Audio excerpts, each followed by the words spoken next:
I've been involved in the last few years as a protest committee member or as a jury member. What are the kind of things that were the key points? What are the big observables?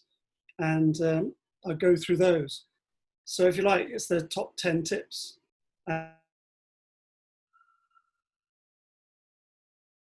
Experience from those hearings, but also maybe my experience of how I learned the rules myself.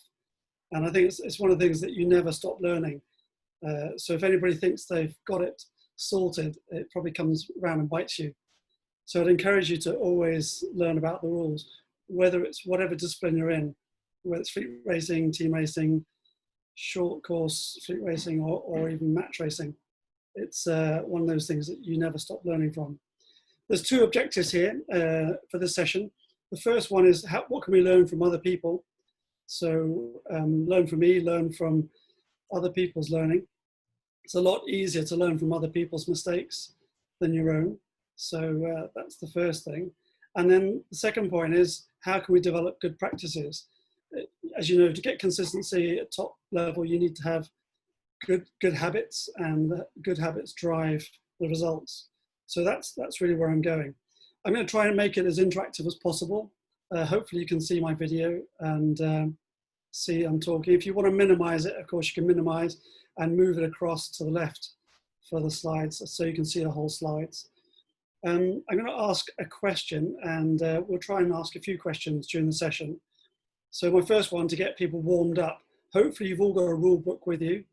If you looked at the rule book, what's the last numbered rule in the main rule book text? So if you open your rule book, look through the numbers, and hopefully you'll see where it's up to. If you want to write any answers you come up with in the chat function, and we'll go from there.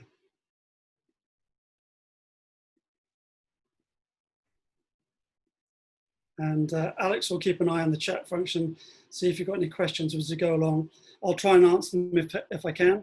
Otherwise, we might save them for a more detailed rule by rule assessment.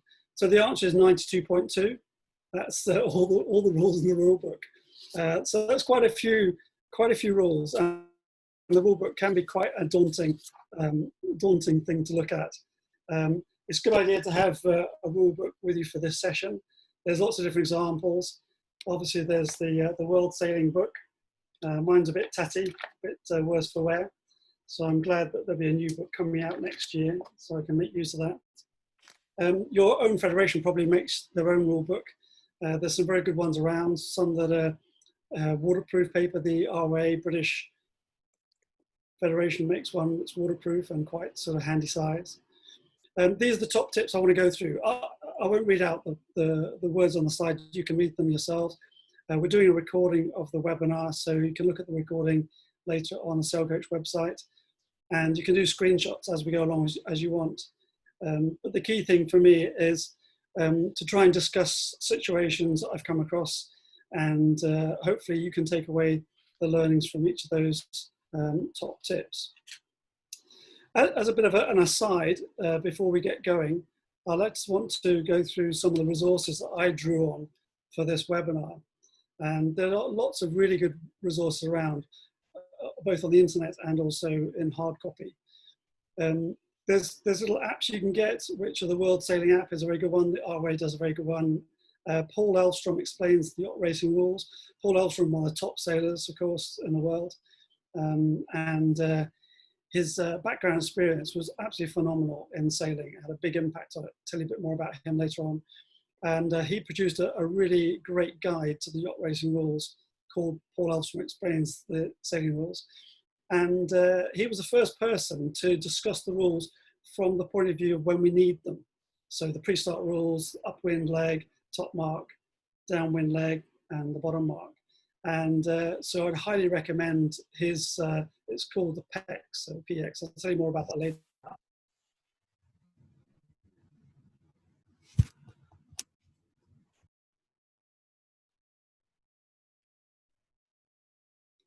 I would highly recommend that you have a look at that. I'll tell you more about it later on. Dave Perry has some great quizzes. tell you a bit more about that. Brian Willis's Rules in Practice, great book.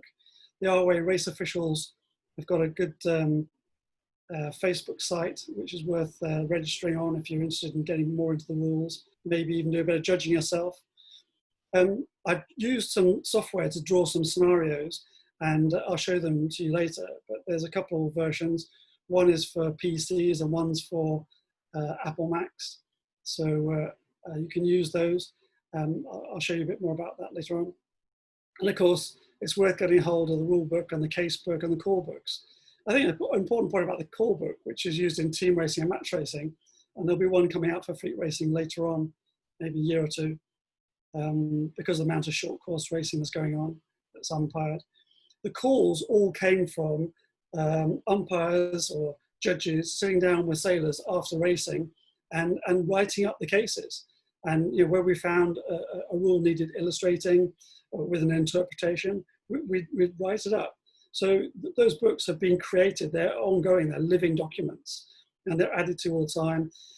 We try not to add to them too much between years or between 4-year cycles, but it does happen, so watch out for those. There's lots of resources, and I'll take you through some of those later on. Okay, let's move on quickly to the first top tip. And I think this was a big aha moment for me when I was learning the rules, was looking at the rules as a structure. So if you happen to have your rule book there, turn to page 14 in the World Sailing Rule Book, and you'll start off with the main rules that govern our interactions with other boats. So when boats meet, part 2. And if you look at those, it's 6 sides. So only all the rules that we govern our racing, if you like, in the boat-to-boat situations are actually only 6 sides of a very thick book. Of course, there's lots of other rules about how to start and scoring and all those kind of things. But in terms of boat-to-boat stuff, when boats meet, it's only 6 sides. There's only actually about 15 individual rules that you need to know. Unfortunately, one of them, Rule 18, covers 1.5 pages. But there's others like Rule 10, you can see there, it's just 16 words in 1 sentence. So some of them pretty straightforward. When I talk about structure, if you look at it, section A, section B, and section C, and section D, if you have a look through the book, you'll see that section A is the right-of-way rules. And I think it's quite a good way of looking at it, is that the section A gives you your rights. And so you have a right, so opposite tack, port and starboard. Starboard has right-of-way over port tack boat. And so the port tack boat is the keep clear boat. So the rules generally describe all situations between 2 boats, which in those situations between 2 boats, in that relationship, who has right of way, who is keep clear. So now Rule 11, talking about on the same tack, overlapped. So windward leeward would be the shorthand for that rule. So obviously if you're a windward boat, you have to keep clear of the leeward boat. If you look at Rule 12, it's on the same tack, but not overlapped, so clear ahead, clear astern. And the boat that's clear astern is the keep clear boat. Then there's the tacking rule. So when you're tacking is an important point. We tend to think of tacking from going from close haul to close haul through the eye of the wind, which is the definition in the dictionary, if you like. But in terms of this rule, you have to keep clear when you've gone beyond head to wind until you're down to a close haul course. So you've changed tack and you're going down to a close haul tack. Close haul course, that's when you have to keep clear. So if you think about those rules, they are the right-of-way rules. Now, with every right comes responsibilities. So nothing's for free. So if you look at the second page there, once I get to the slide, here we go, then you'll see that there are some limitations. And section B talks about the general limitations. So the way I like to look at the rules is section A gives you your rights, and section B, C, and D talk about your responsibilities. So yes, you have rights, but you also have responsibilities. So for example, Rule 14, you have the right of way, but you also have a limitation on that right, responsibility not to crash into people. And if you cause damage, even if you're right of way, then you're still in the wrong, which I think is a pretty good principle in our sport to keep the cost down. Acquiring the right of way, changing course, and then proper course, which is a rule I'm going to go through.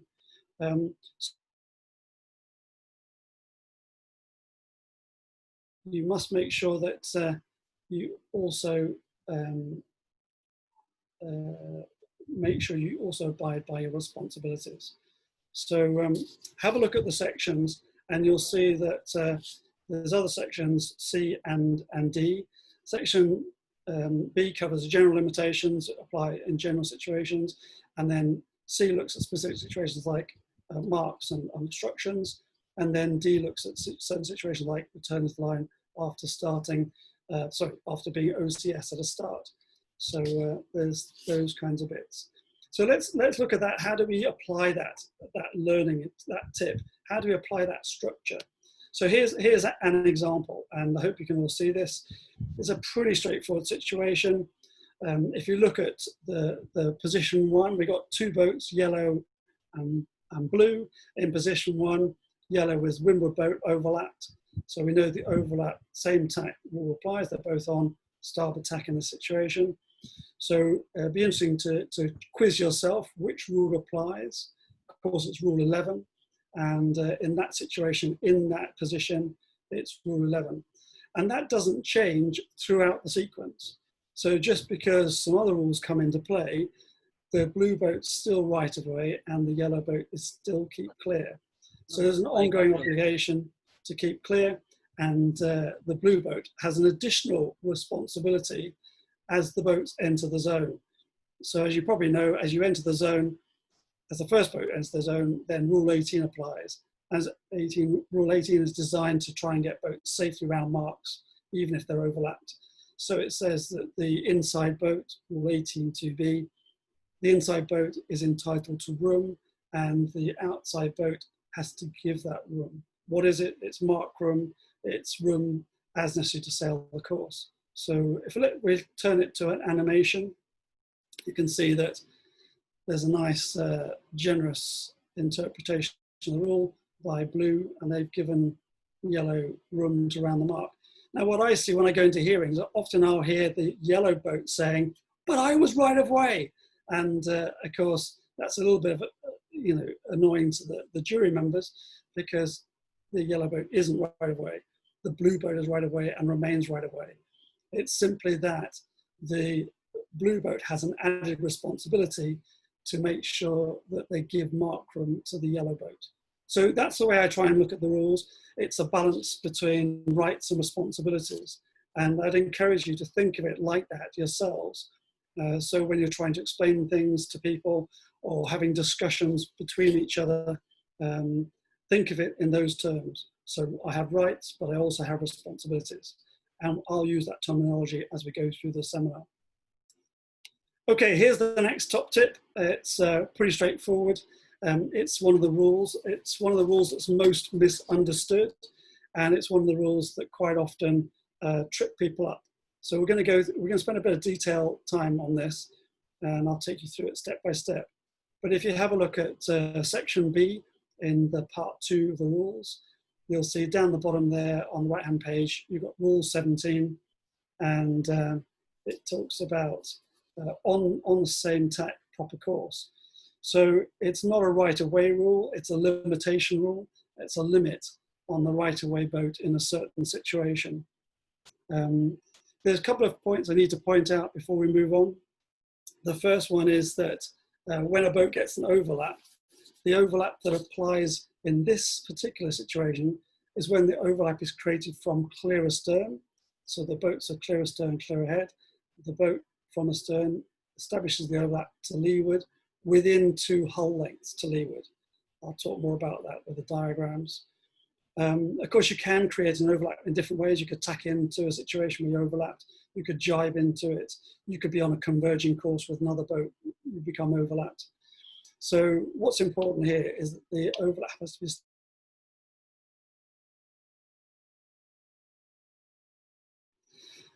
The second thing that's important is that let's have a look at the situation. Go down to the next slide. Is what is a proper course? And if you look at the rule book, there's a section before the numbers start. There's actually quite a bit of text before the numbers start, which is well worth looking through. It talks about the principles of the rules. It talks about a lot of the bases upon which the rules are written, if you like, the rules terminology. And of course, some of the terminology that is rules themselves are the definitions. And we've got a very clear definition here of what a proper course is. It's the course that a boat would sail to finish as soon as possible in the absence of the other boat referred to in the rules using the term. And a boat, this is maybe quite an important point, a boat has no proper course before her starting signal. So she might have a proper course after starting signal, but before she started, if you're having a bit of a battle with somebody, before the starting signal, there is no proper course. So that's quite an important point to get before we move on to some of the diagrams.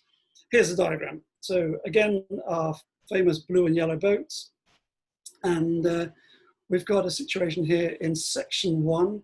Just if you pair up the boats, the yellow one is the same as the blue one, and then yellow 2, blue 2, and so on. So in yellow 1 and blue 1, the boats are separated by distance. We tend to call that a gauge. So you hear people talk about gauge, so the difference, if you like, the track width between the two boats.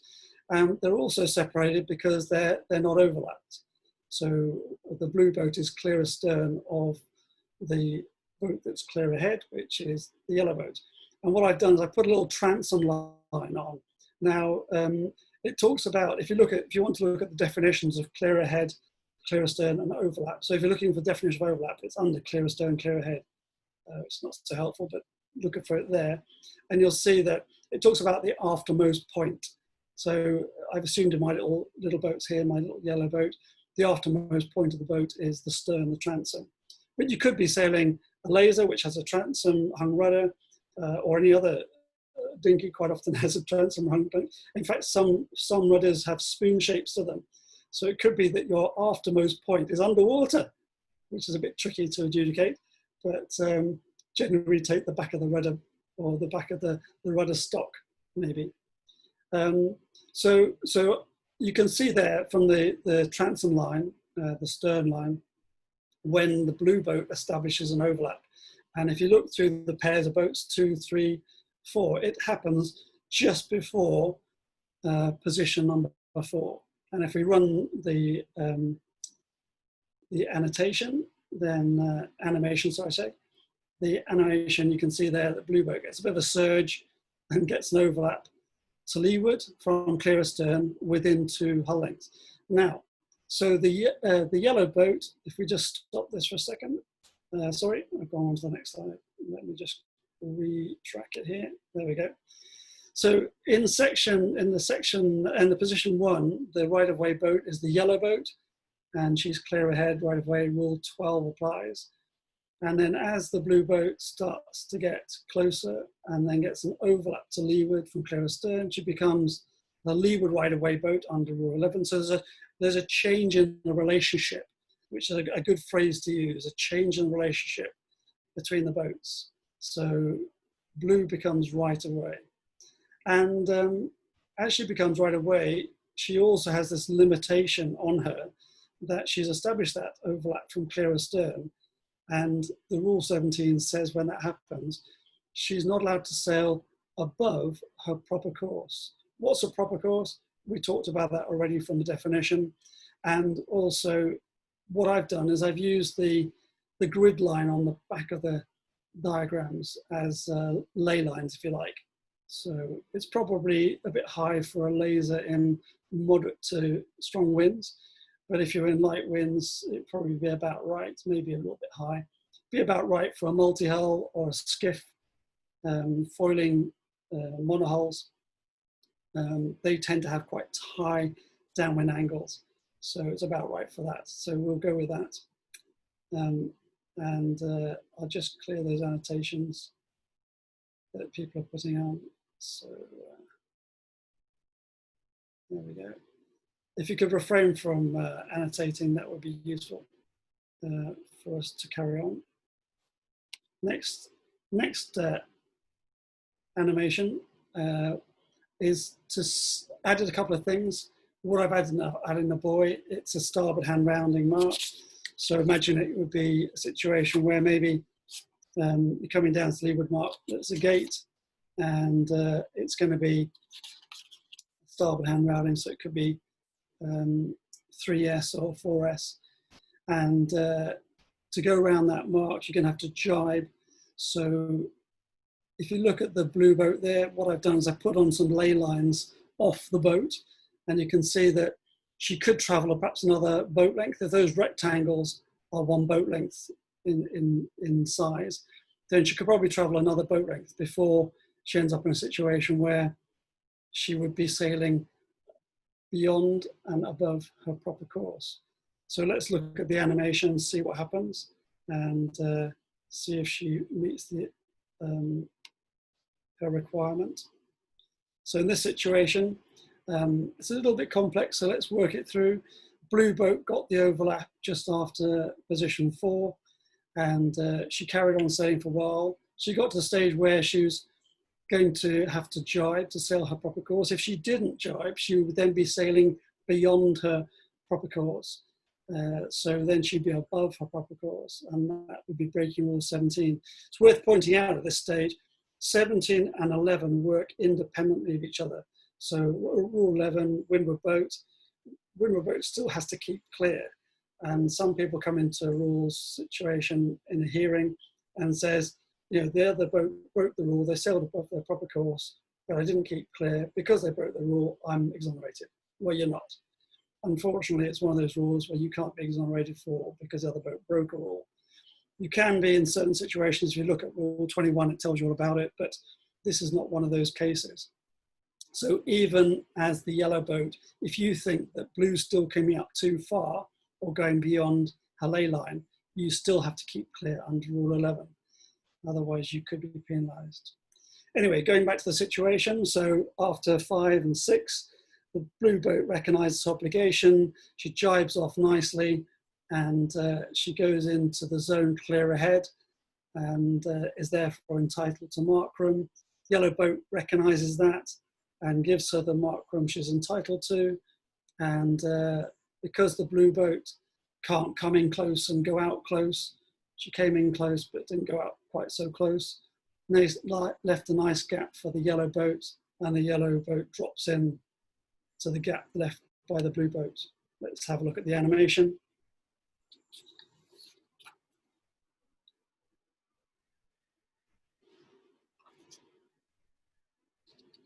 And you can see it's quite nicely dealt with. Now, there is a lot of tactics with this rule, and if you're into match racing, unfortunately you can't use these anymore because rule 17 is deleted for match racing. It is still in team racing, although it's been slightly modified. So have a look at the definition change. If you look at the Appendix D, which covers the rules that are specific to team racing, that'll tell you some more information.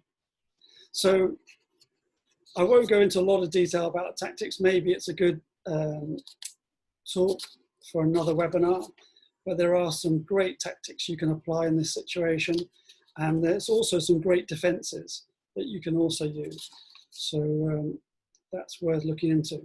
Okay, so let's move on, and we'll have a look at the next top tip, which will be number 3. We'll move through these a little bit faster now. Those are the 2 main ones, the 2 big ones, if you like. The next point I want to make is around pairings of the rules.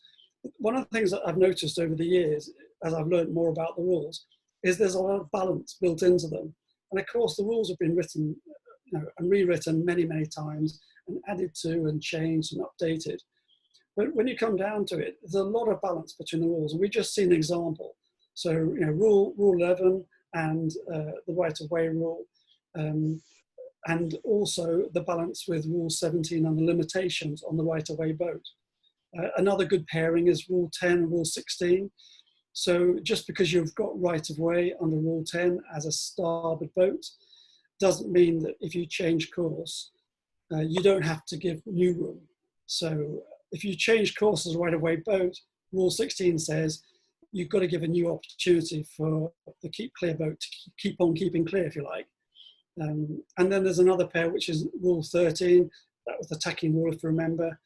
if you're tacking, and 15. So when you complete a tack, quite often you complete a tack into a right-of-way position. If you've got the right-of-way position that you've acquired it from your actions, Rule 15 says you need to give initially room for another boat to keep clear. So it may well be that you have to tack back again to allow the boat to keep clear that is entitled to have that opportunity to keep clear. So there is this natural balance in the rules. And do have a look through the rule book and see if you come up with other pairings and think of it in terms of balance. If you think of it that you've got absolute rights to charge into a situation, that is not the case. You will have to think about it. I think that's really quite a nice thing about sailing with the rules. If you're into competitive use of the rules, like in team racing, match racing, the balance of the rules provides lots of opportunities here and there to sort of finesse around the rules, which is quite a nice way of looking at it. Okay, moving on, and do in your own time have a look through the rule book and see if you can come up with any other pairings. Top tip number 4, rather than rule number 4. This is quite important. This is quite a good way of looking at the rules. Try and think of it as risk management. So in any situation, there's going to be risk, and you can apportion that risk. If we look at a classic sort of port and starboard situation, I did a drawing here on the right-hand side. If you say the yellow boat, there's pretty much no risk in that situation. You could say that if she had contact that caused damage, under Rule 14, she's taking some risk. Yes, you're right. But in that situation, generally speaking, the risk is 100% on the blue boat. So the blue boat is a keep clear boat under port and starboard Rule 10, and providing the yellow boat holds a course, then and doesn't have a crash that causes damage, then the 100% risk is on the blue boat. But you need to think about that in terms of changing risk. So if a boat changes course, so in this situation, if the yellow boat changed course, then it could be that the risk starts to move across between the blue boat towards the yellow boat. So let's have a look at the situation. So here's a situation where the blue boat was crossing, and I'll do an animation in a moment. So when they're crossing, if you've got a situation where you're crossing, then it's possible that you're not so much in a risky situation. We'll talk a bit more about how much you need to keep clear. But if the yellow boat there alters course towards you at the last moment, when the blue boat was crossing, then the yellow boat is taking some of the risk in the situation. And remember, Rule 16 says that if the right-of-way boat changes course, then she has to give a new opportunity to allow the keep clear boat to keep on keeping clear. So the risk moves across between the two boats. I think it's a really good idea, going to a marked situation, going into a pre-start situation, you are very clear in your own mind as a sailor, what risk are you taking? So for example, if you're on the medal race and you're in a position where you're off the podium, you might well be prepared to take a greater risk than it is at the beginning of a world championship on a start line in the first race, and you're still sort of finding your feet. You might not want to take too many risks or limit your risks. And the point here is really sort of taking the risk in a knowing way, having the understanding that you're taking the risk. So one of the things I think is important to realize is in the blue boat situation, how far ahead do you need to pass to be able to make sure that you're keeping clear? And I think it's a good thing to think about. If you went across, if you were a port boat and you cleared the stern of a starboard tack boat by just a few centimeters, you cleared the stern of a starboard tack boat by a few centimeters, how much risk are you taking? Probably not very much. Most starboard tack boats wouldn't care very much. You're keeping clear. You may have had a situation where you've affected their course, but generally they're not too fussed, so they're not too worried. So you're unlikely to end up in a protest situation. But I would say that some people might say that if you go close enough to just have a few centimeters between your two boats, even if it was passing clear astern, could say that they were worried about their course, and they might feel that they were obliged to change course to make sure that their distance was greater. It's an argument. It wouldn't go very far, but it is an argument. If you swap them round though, and say you went across ahead of another boat, went very close to the front of another boat, then that's a very different situation. So let's have a look at a couple more. And one thing I should point out here first is what is a seaman-like way of keeping clear. The rule says you keep clear, and you have to be given room to keep clear in a seaman-like way. So I'm just going to check how to, there we go. I'm just going to move the animations off. Just lost sight of my cursor. There we go. I'll just see if I can get that back.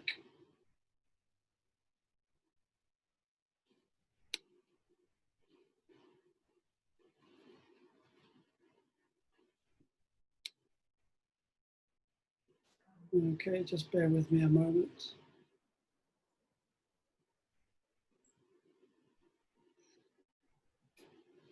I might need a bit of help here, Alex. Yeah.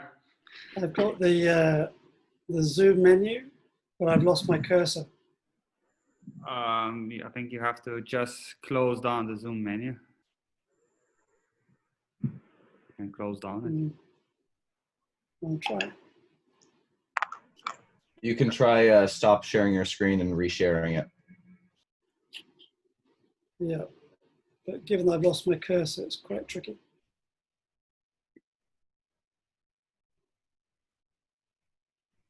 So you need to switch off the annotation. So you need to close down this small bar with all the annotations. Yeah, I've lost my cursor, so I can't see where it is. Okay.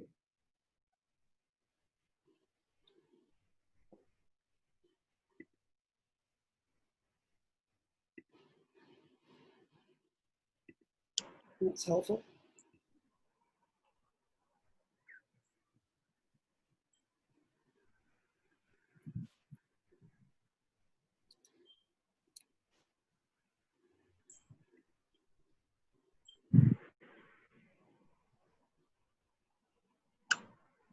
Jasper? Yep. Give advice how to get it back on track. Okay. I can turn off your screen sharing and then. Oh, I got it now. Okay, you got it. Great. Great. Yeah. So if you could turn off the yeah. Thank you very much. So as I was saying, quite important to realize what the definition of is keeping clear, and a boat is entitled to keep clear in a seam-like way. So the definition of seam-like isn't in the rule book, but you'll find it in the casebook. So as I mentioned earlier, the case law, that's, if you like, all the ways that we've decided to agree to apply interpretations to the rules. And if you look at case 103, it talks about the seam-like way is what would be a boat handling we'd reasonably expected from a competent but not an expert crew of the appropriate number for the boat. So not shorthanded sailing, obviously. And I think that's quite an important point. It's what's reasonably can be expected. So if you look at a match racing grade 1 event, flat water up to 15 knots, pretty much anything goes. And you'll see them throw the boats around and they pretty much can keep clear anyway, crash tacking, crash jibing. What we'd say in your average club race is that the average club sailor needs to be given plenty of room. When we talk about room, we talk about space, we talk about space, it's time and distance. So we're looking at all those kinds of areas. So that's quite a good way of looking at when you're required to keep clear, you're allowed to do it in a seaman-like way. So if we look at the situation here, we've got 100% risk to the blue boat, and the yellow boat doesn't take any risk at all. But if we move on, we can see that a situation where if you went ahead of a boat and you went ahead of them so close, and you were the keep clear boat, that the other boat was had an apprehension that there was going to be a collision, and that apprehension was reasonable. This is case 50, quite a famous case. Then it could be that they changed course, even though they didn't have to, but because they felt they needed to avoid a collision. Then they were feeling there was going to be a risk of a collision. You would still get the penalty, even if you thought there was a reasonable distance between the two boats. Now, this quite often happens, and you come into a hearing, particularly with multi-hulls downwind with a high course angle. A boat on port will try and get across a boat on starboard, maybe at the port ley line, for example, coming into a bottom mark. So there's quite a pressure on them to try and maybe jibe and clear across starboard tackers. So they'll go for a cross when it actually isn't possible. Now you could say, what's reasonable apprehension? Well, that's a really good question. And I think it's important to realize that the reasonable apprehension of boat sailing, maybe larger boats, if we talk about super yachts, for example, reasonable apprehension could be very, very large distance. Whereas if you're sailing a laser, reasonable apprehension could be just maybe half a meter, maybe less in some situations. So you have to really gauge your opponent. If you're going to go for a close port cross with a starboard tack boat, make sure that you're dealing with somebody that you think you know well enough to know what their reasonable apprehension level is going to be. If you take a risk, you can end up in a poor situation. In the super yachts have their own appendix, and super yachts talk about 40 meters. So if you're sailing around a huge yacht worth millions and millions of dollars, then you obviously want to make sure the distance is quite large. So if you get within 40 meters of another boat, somebody's breaking a rule if you're sailing a super yacht. And their zone, which is quite nice if you look down through their appendix, their zone is 300 meters in length. So not exactly 3 hull lengths, but 300 meters. So that was just a point I thought was worth pointing out. Okay, let's move on to top tip number 5. Now this is something that people often get wrong. They go up to somebody after the race, they come ashore and they say, "Did you see what happened?" And their friend says, "Oh yeah, you were really hard done by." And you say to them, "Oh great, can you be my witness?" And they say, "Yeah, okay," because they want to be your friend. But actually, they're saying that you are hard done by because they're your friend and not actually telling you what they saw.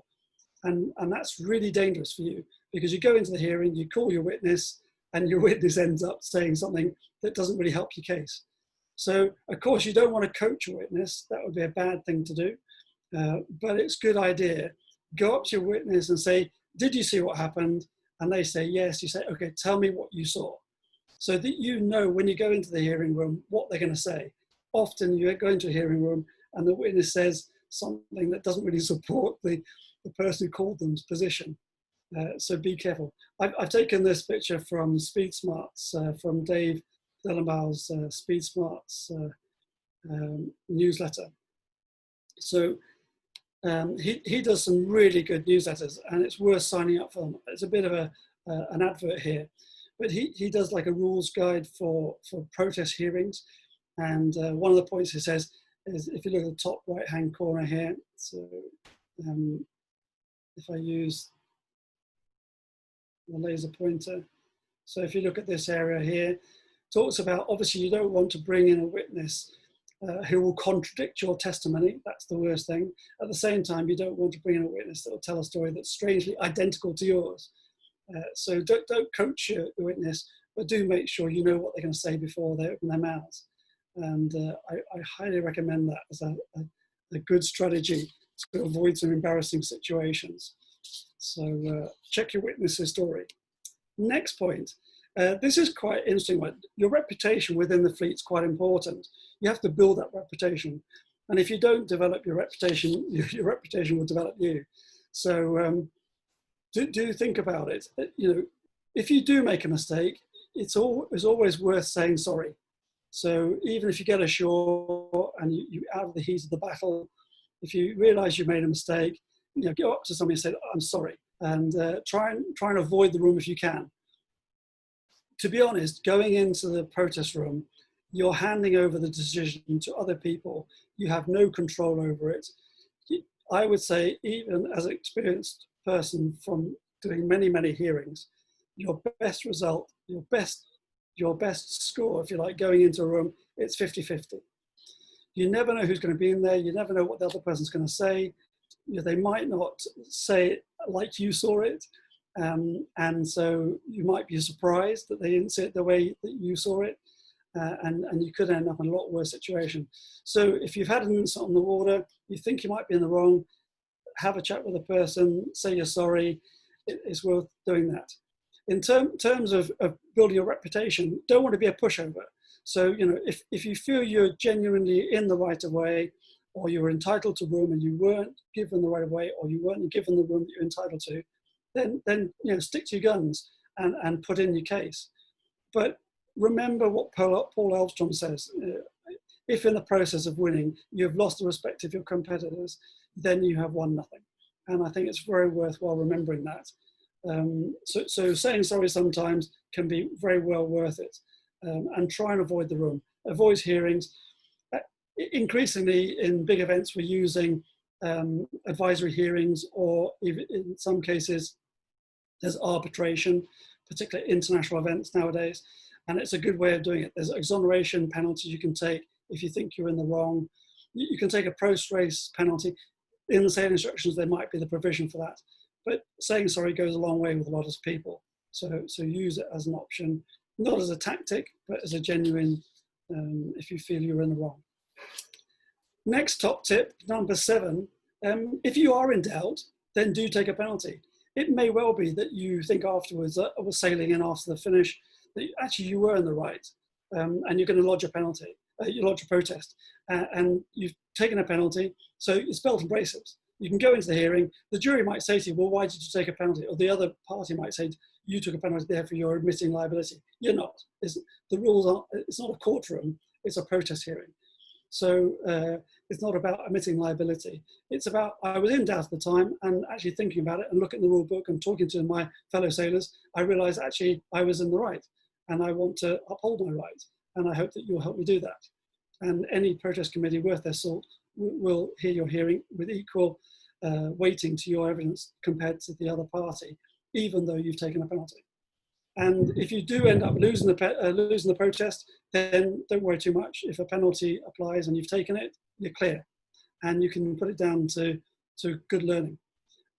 If you haven't taken the penalty and you put in the protest and you weren't sure about it and you lose the protest, then it's a DSQ, unless there's an exonerating penalty or maybe there's a percentage penalty. But the only option that the protest committee has, if you've broken a rule, unless there's a change in the same instruction, is to disqualify you if you've broken rules. So be careful with that. So it is worth doing a penalty turn if you think you're in doubt. Number 8. This is one of my favorite ones. Diagrams. The number of times I've seen on a protest form, the diagrams are awful.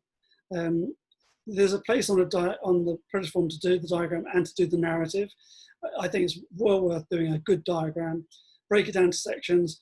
You get into the practice and habit of writing and drawing diagrams. And I'll show you the examples that you can use. But try and put it in. And try and do a good diagram. Do it in rough first, maybe, and then transfer it to the form. You can use stick boats. You don't have to draw perfectly, match boats, whatever. Stick boats is fine, but you're trying to identify the incident and give some kind of indication to the protest committee or the jury what the incident was. So do try and do good diagrams. There's some very good software packages to learn to draw diagrams, and I would encourage you to use it. There's 2 versions available. There's the one for the PC, which is tactical sailing situations, and there's also a boat scenario, which is for the Apple Macs, and get whichever one suits your computer. But I'd say these have been put together by judges and in their own time, and so it's free to download, and they ask to make a donation. So I would give a donation of $50 or whatever to the people involved, because they put a lot of time into producing these things. And we were talking to Alex before the webinar, maybe we can do a session doing boat drawings as one of our webinars in the future. So that's the top tip number 8. Moving on to top tip number 9, and this is take notes. I'm always amazed in hearings when I'm sitting there how often people haven't taken notes, and they don't come in with notes. They're not prepared, which is really quite shocking, because I think if you're going to go into a hearing, you're asking somebody else to make a decision because you couldn't resolve the argument on the water, and you couldn't resolve the argument in the dinghy park. So you've handed over the decision to the Apprentice Committee, and I think it's quite respectful to take notes whilst the other person's speaking with the other party. It also shows professionalism. It's a record that you can keep afterwards for your own lessons to learn. And I think it's really important. And a lot of my logbooks I keep from umpiring go back years and years and years. I remember some fantastic lessons that I've had from years ago. So I really would take notes. There's quite a good little notebook you can get. There's lots of different ones around. This is an RA one. You can get ones from North Sails, and there's lots of people. The RA one's quite good because it's reasonably pocket size and it's waterproof paper, so it's worth getting. But do take notes. I think it really comes across very, very professional. If you have a look at the call book, either team racing or match racing, the way that they structure the calls is quite useful. So you might write down the case as a question and then an answer, and draw a diagram. So that's quite a nice way of summarizing a situation. And you can do this with your squad trainees, your colleagues in the squad. Sit down with your coach and go through a situation and write it out. Write out the facts, which is my next point. So I'll move on to that pretty much straight away. The jury and the Apprentice Committee are interested in determining what are the facts of the case. Now, it's always difficult when you've got two parties saying completely different things. And so the facts that the jury, the Apprentice Committee will determine are the facts, will be based on the weight of evidence, the plausibility, the witness evidence, if there is any, and also the probabilities of what the parties are saying happen, whether they could happen. But often, they're not saying that if they come against your viewpoint with their decision, it's not because they they're dismissing your facts. They're just saying, in their view, the facts had more weight in favour of the other party. So it's a good idea to think about facts. So, I was on starboard. That's a pretty clear fact. I was leeward right-of-way boat. We were overlapped and the other boat was to windward of me. That's really good sort of language to speak that talks facts, and it helps the Protest Committee to determine. In fact, the Protest Committee is actually required under a rule, 63.6, to find the facts, and they have to base their decision upon those facts that they find. So, it's good if you talk about the rules from a factual point of view, then you're talking their language, if you see what I mean, and that helps a lot. Okay, I'm moving towards a close here, and I just want to remind you about the resources that I use to draw on to put this webinar together, and some of the things you might like to look at for your own interest. So obviously there's the apps. I highly recommend the Paul Elstrom Explains the Racing Rules, because it's orientated in a way that you need the rules, which I find very easy to understand. Having a fairly simplistic mind, it's very easy to get my head around how they come across. I would really, really promote and suggest you look at Speed and Smarts. It's an infrequent newsletter comes out. Dave only does it when he got new material worth communicating. If you go back through the archives of material, there's some fantastic stuff there. It's written in a very accessible way. Here's the Sailors Protest Guide, which is a 16-page guide to the protest, written a few years ago, but a lot of it's still relevant, and I'm sure Dave will update it soon. So have a look at Speed and Smarts. It's some really good material there. If you're into quizzes, Dave Perry, one of the top rule gurus from America. He does, I think it's every month, he does a rules quiz. If you go to the US sailing website, I think it's monthly, and you can do his rules quiz. You can use it for you and your mates. If you're looking at books, I would say that a great book, either for experts or beginners with the rules, is Brian Willis. Brian is an extremely experienced judge and an umpire, and it's well worth looking at his material. So Rules in Practice, it's well worth getting hold of. You can see a Kindle edition there, which is worth going for if you want to save some paper. Join the Facebook pages. So there's a very good one done by the RA for race officials. If you're into that, maybe interested in doing some judging or even some umpiring yourself. They're doing a series of webinars that breaks down the rules literally word by word over the next few weeks. They've done a couple already, one last week, one this week. It's every Wednesday evening at 8 o'clock UK time, so it's BST. Worth having a look at. There's some great speakers. Chris Lindsay was last week, really, really good. Matt was this week, excellent. Neil's on next week, very, very experienced judge. Chris Atkins, top team race umpire, very, very good. Does everything from Volvo Ocean Race through to Optimus Team Racing. Mark Russell's well-renowned coach and tactician. He'll be excellent. And of course, John Napier, who I'm sure you've come across through World Sailing. He's their in-house lawyer and extremely experienced judge. So those are all really good rules gurus, if you like, and it'd be well worth you listening into those webinars if you're keen. Of course, don't forget the casebook. The casebook is the authoritative interpretations of the rules, and it's worth getting hold of. There is annual supplements, so don't forget, you get your update for every year, and of course a new one comes out with the new rule book. New rule book is coming out for next year, comes out for 2021 to 24, and that's going to happen anyway, irrespective of the Olympics being postponed for a year. And I've been told that the rule changes that there aren't that significant, so hopefully it's just a bit of tidying up and some pretty straightforward editing, rather than some massive conceptual changes and game changes. So that's pretty much it.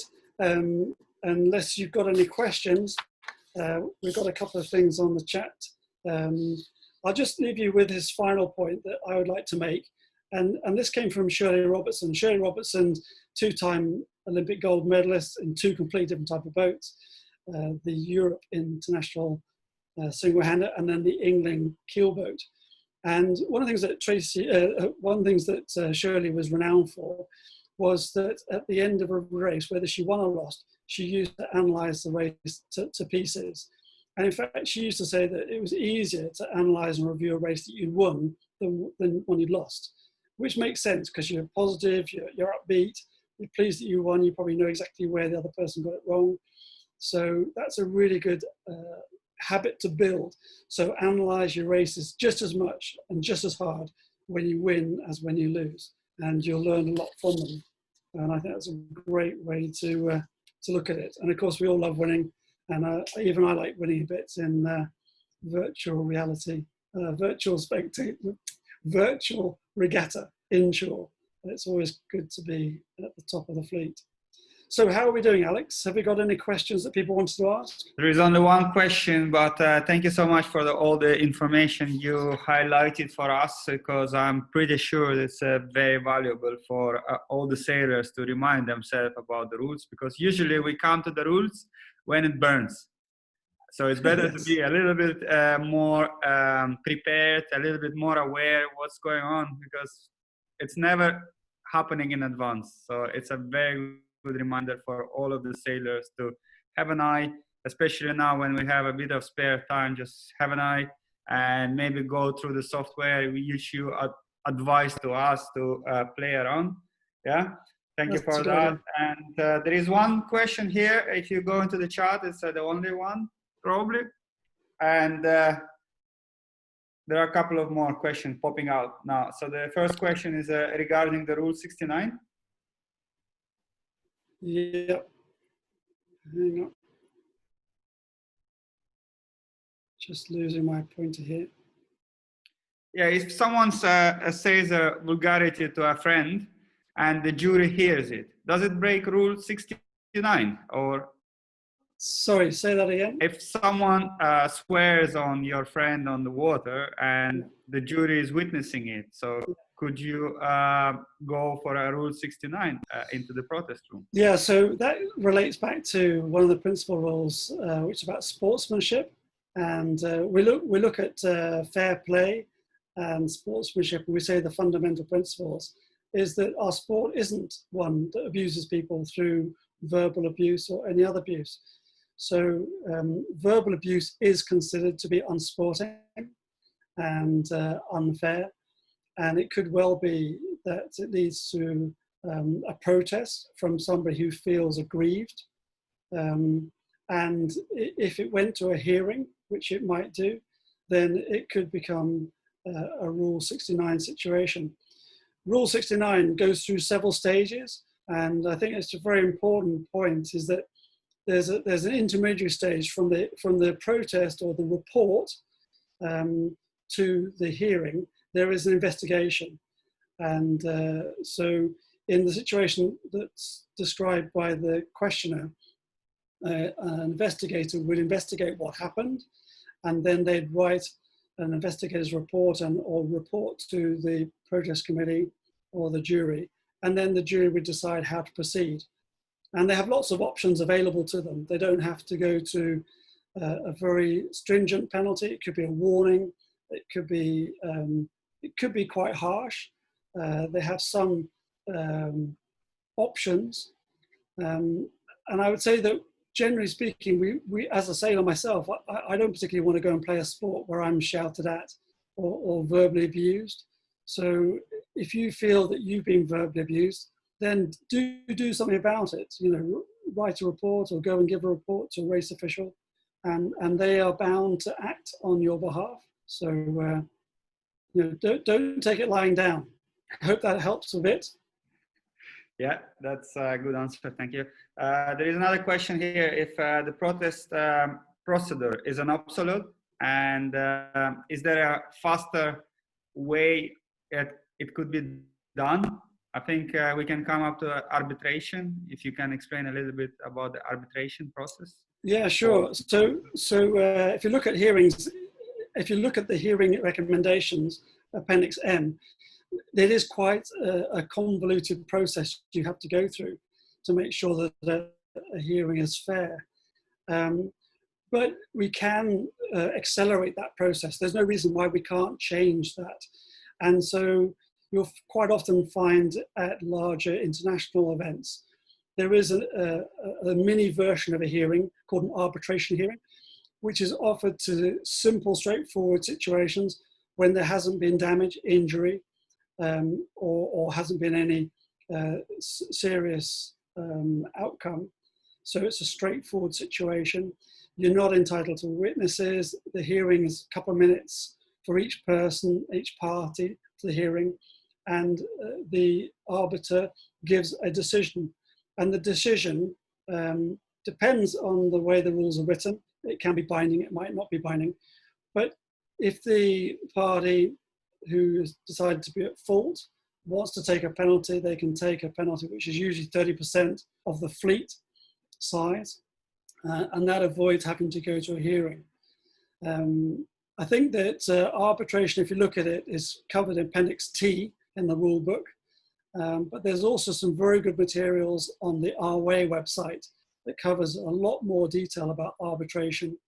Denmark was the first country that I know of using it, and when we use it as big events, roughly a third of the hearings go to arbitration, and then that leaves the more ones that are, of course, every hearing is serious, but the ones that are more serious to be heard with a full protest committee. That helps a lot. And if you're not happy with the arbitration decision, you can always go to the protest hearing, yeah, which is going to take longer time.